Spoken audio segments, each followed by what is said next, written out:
Hey everybody, it's Eduardo here with your DraftStream final results and talent pool preview. And he has done the impossible. He has done the unthinkable. Gamble 24x7 has completed the box out. He has won all top 3 money slots in an audacious play to take home $85. First place $50, second place $25, third place $10. Well done, G24, the homie, aka the all-time cinema draft money leader, and this haul should bring him back within a mere $15 of Jaybird for the all-time DraftStream money winning lead. Not to make his place on the money winning list as well, Henner YYZ, Canada's lone representative this week, took the low ball, dusting me by a good damn near 170 points lower than my call sheet. Well done, Henner YYZ. He wins the $15 low ball bonus. So, for our first ever clean highball sweep, actually let's call it top sweep. For our first ever top sweep, let's take a look at the perfect call sheet to see what he was going against. Less than 20 points off from the perfect call sheet, which included, we have a 7-2-1 construction. Headliner, co-star, day player. It's been a while since we've seen one of these. And in this, the perfect call sheet had a headliner from Britannia, a 5-pack from Dick Johnson is Dead, and then a headliner from Eternal Beauty, headliner stack from Good Morning Veronica, and a headliner from Salisbury Poison. That's 1, 2, 3, 4, 5 different titles. All right, spread the ball around. And how did he compare? Well, Gamble 24x7. He had a optimal stack from Dick Johnson is Dead, with headliner stacks from Code 404, Good Morning Veronica, and the Salisbury Poisonings. Getting excellent value all around.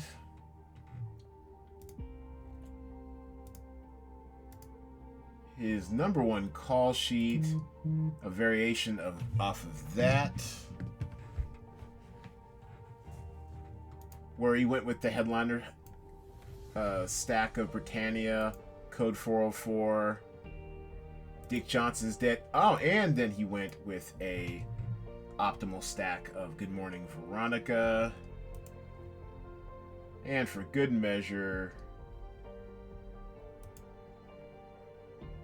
hold on. Yeah, okay, and then for good measure's second call sheet, which came in for third place, stuck with the headliner stack of Good Morning Veronica. And, why not? 9.1K to get you 140 points. Excellent value right there. Even the day player is getting you above value. What's that? 10 was 100.3 divided by 7.7. Yeah, even that's getting you 13x value for a day player, which is pretty solid. Branch out with Inez and Doug and Kira, which headliner-wise got him a small value right there. And the Good Lord Bird. Oh, can we talk about the Good Lord Bird for a second? This one, our most expensive title on the slate. And if you're going to go that high, you might as well go with the headliner. 146.16 on 18.2K. Is technically below value, but in this case, if you have the space left over, go for the points. Just get the sure 104.4. And honestly, these scores are low. This thing was a riot. If you guys aren't familiar with the Good Lord Bird, man, I had so much fun with the show. So far, only the first episode was released on Showtime. Is this Showtime? This is Showtime, right? Yeah, miniseries on Showtime. It's wild. Yeah, Ethan Hawke, as they say, is really going for it in a limited series based on a novel, which I guess kind of imagined the events of John Brown as a highly wild-haired, flaming, Bible-thumping, just, I mean, abolitionist to his core, but I mean, he believes in nothing else but the freedom of the enslaved, and he's going about it in just the most crazy-eyed, wild-haired fashion you can imagine. He ends. Well, you know, I'm not gonna give too much away about it. It's a ride though, and for those of you who are worried, like the Draft Mom was, Draft Mom saw the trailer and she's like, I'm out. She doesn't want to spend her Black Misery credits on this. And let me tell you, not many Black Misery credits to be found. Of course, there is the unsavory language of the time, which is, you know, obviously, you know, nothing to be overlooked, but, you know, part of the time. And it is just, it's a ride. It's a ride. They have a lot of fun with, you know, Bible humor, his extensive, you know, I mean, hours-long prayers. I mean, it's just, you know, and it's an absurdist look at that time period, all built and centered around this one crazy Bible thumper who is just hell-bent at all costs of abolishing slavery by any means necessary. You could call him kind of like the white Malcolm X of his time, as seen through these fictionalized eyes. This is not a true story. John Brown, of course, was a true person, was a real person, but this story is totally fictionalized and crazy, and I'm here for it. I'm totally here for it. Poor Onion, little Onion. Oh man, a little. Well, you know, I'm gonna let you guys discover it for yourselves. I really enjoyed The Good Lord Bird. Draft Mom, you're missing out. That's all I gotta say. Okay, so that all makes sense. Well played for a top, just sweeping the top three, boxing everybody out of the top money. Well played, sir. But Henry YYZ, he gave it a good shot. He snuck into the top five. Actually, he rounds out the top five with two of his call sheets. And how did Henner do that? Exposure to the Comedy Store didn't hurt. Dick Johnson is Dead, headliner stack. And then he went with a 4-pack from the Salisbury Poisonings. Not bad. And in something that might be unprecedented, he went with 2 day players. Didn't quite make the money, but made the top 5 with 2 day players. Dick Johnson's Dead headliner stack. Not headliner stack. 2-pack from Good Morning Veronica. Saturday Night Live underperformed. It started off well, but, you know, and with just 1 episode available from this new season, it having, you know, in our highly charged, you know, I mean, racist times. I mean, we're dealing with a lot of racism running rampant throughout society. There are some people who, and you look into the IMDb ratings of this episode, they didn't quite care for Megan Thee Stallion taking a stand against racism, and Daniel Cameron and his, and his, let's just say, Thomasish ways. Yeah, if you dig deep into, because we had to kind of dig into, find the user ratings, reviews in this. They weren't readily available. We had to kind of take it from here. And not funny. Well, I mean, I don't know how funny it was. I only tuned in for Megan Thee Stallion's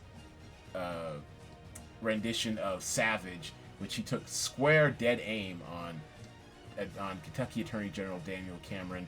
Not a credit to his race. Dumb, Dumber, Dumbest. One good bit only. I mean, they just were not fans. They were not fans. So, anyways, so that kind of took his score down some. The Comedy Store, I mean, if you're going for headliner, it made sense. Day player, not so much.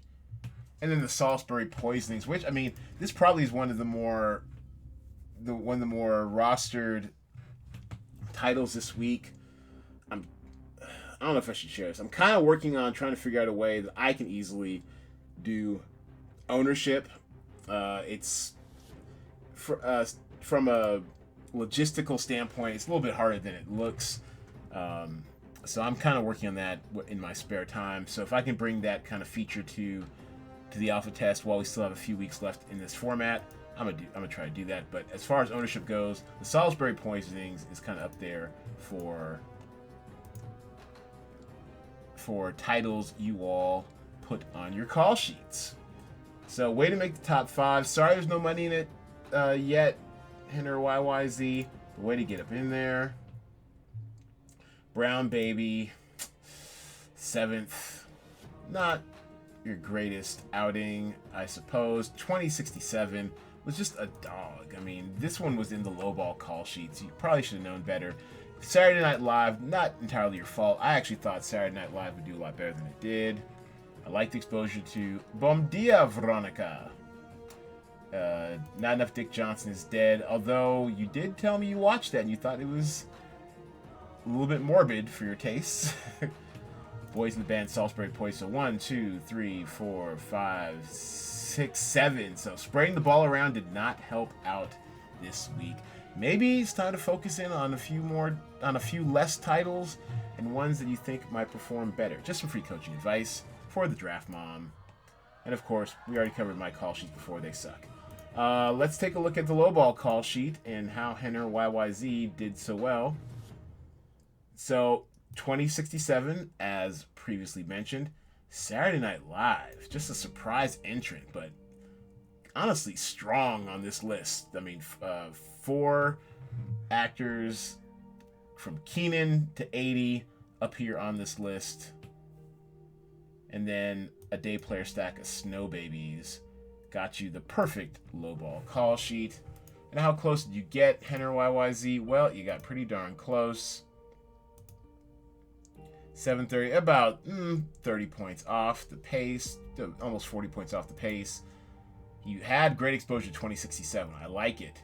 Cheer Squad Secrets. I'm telling you, all it takes is that one IMDb user rating score for it to just lift it from a default or a sub score into relevance. So that kind of held you back. Snow Babies is fine. Maybe not enough Snow Babies. The Glorias, I mean, it's Gloria Steinem. She's an icon. I mean, 81.40, it's kind of not what you want when you're going for a low ball, but it's understandable, the fact that it scored higher than a default score. And then The Walking Dead, people aren't digging it. This is another one where, because it debuted Sunday night, we couldn't get like a composite score here. We had to dig a little deeper, went into the user reviews, and there they were. Oh, goodness gracious. 102 user reviews? That's a lot. I thought it was, hold on a second. It was the user ratings we went into. We went into, there we go, user ratings. There we go. No ratings at this time, but you click on user reviews.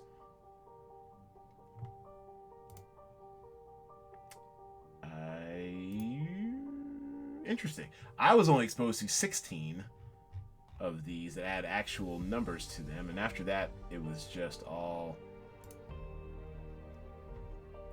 Oh, okay. Well, so they updated this since we took our score. I'm glad they did, because...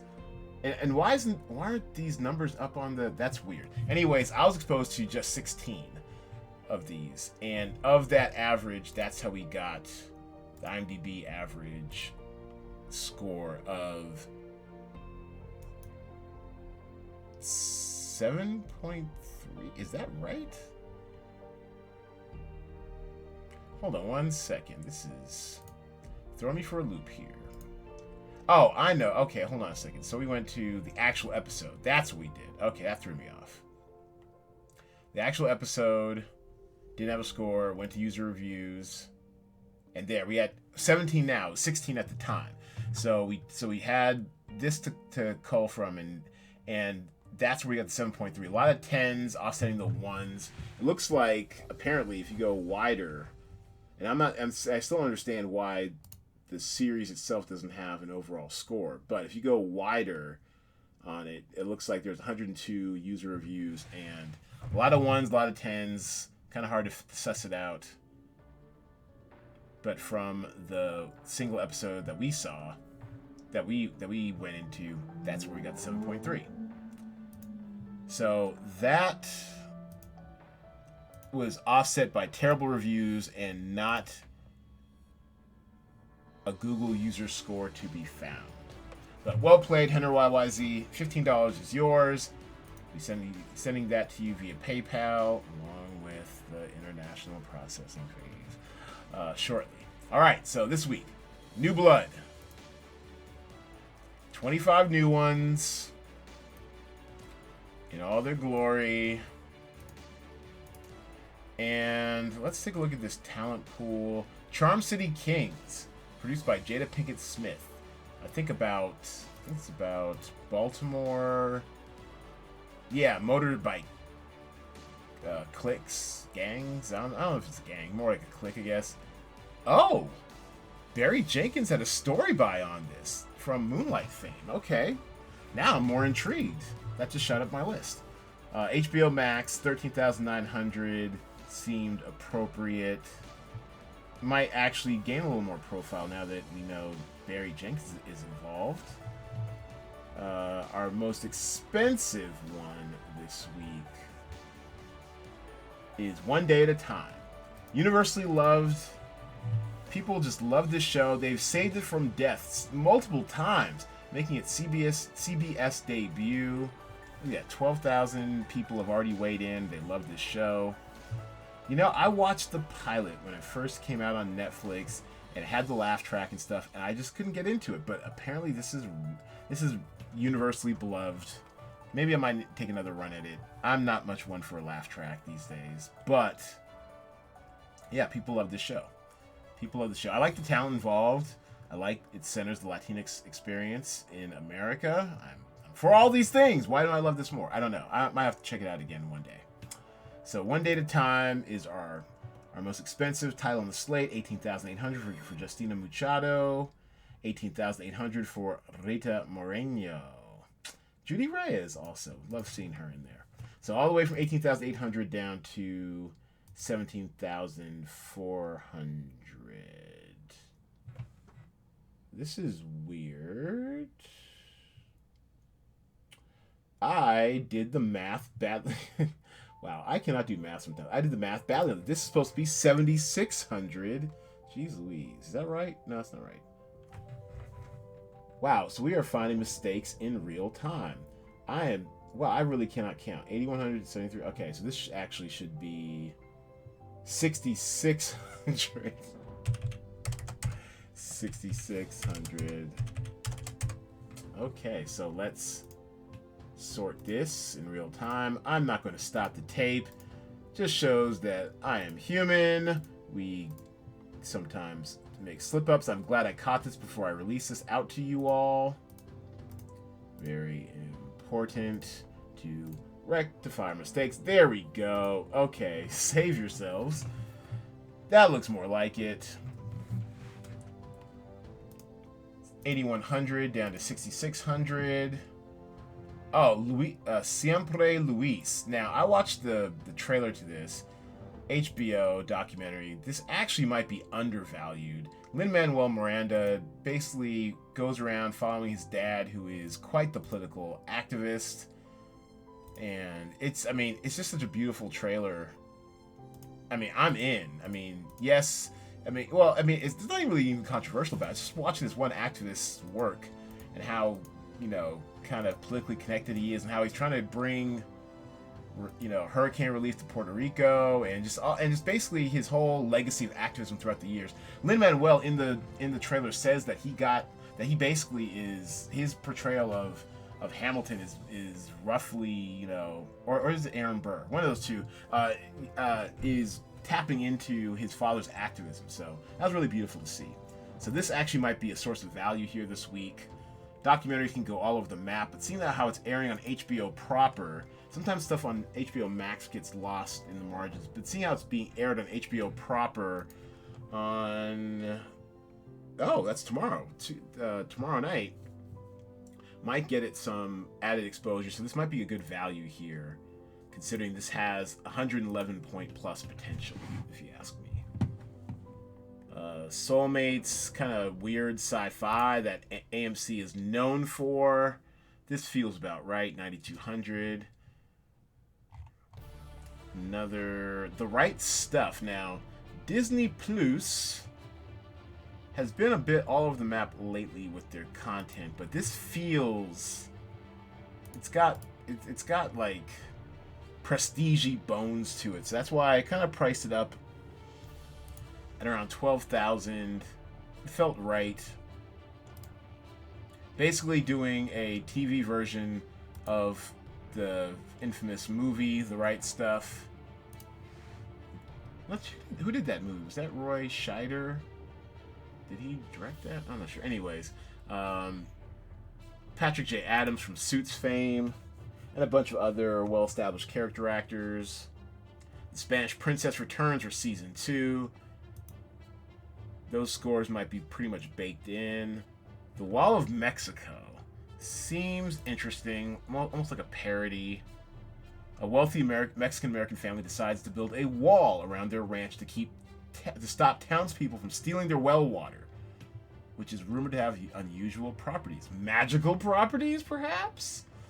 So, I don't know. I mean, even though there is some sample size on this right now, it's on virtual cinemas, which I don't think have been performing much recently, so I don't know. So I priced it kind of down. Might be hidden value source, value center right here as well. So take a look through the talent pool. Take a look at all 25 properties we have. Oh, Deaf U. Before I run off, Deaf U seems interesting. It seems very... It could have one of those, heartwarming, earnest type vibes. Basically dealing with Gallaudet University. Those who aren't familiar with Gallaudet University, it's in DC. I remember seeing the signs for the stop in the DC Metro for Gallaudet University. Follows a group of students attending there, a private college catering to the deaf and hard of hearing. So basically, for the producer behind this, Patrick DeMarco.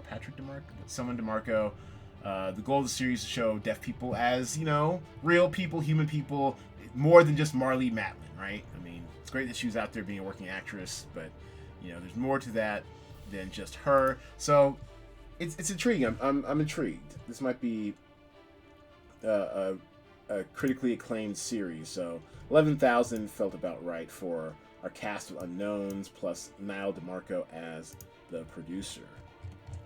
Alright, so that is going to do it this week. Thanks everybody for playing. Make sure you get up to 3 of your call sheets into play by no later than Thursday night, 6 p.m. Pacific time. Email them to me at cinemadraft@gmail.com. Thanks everybody for playing and for watching. Good luck this week, and we'll be back after Game Lock sometime after 6 p.m. Pacific time with the DraftStream call sheet review. Thanks for playing, everybody. I'll see you on Thursday.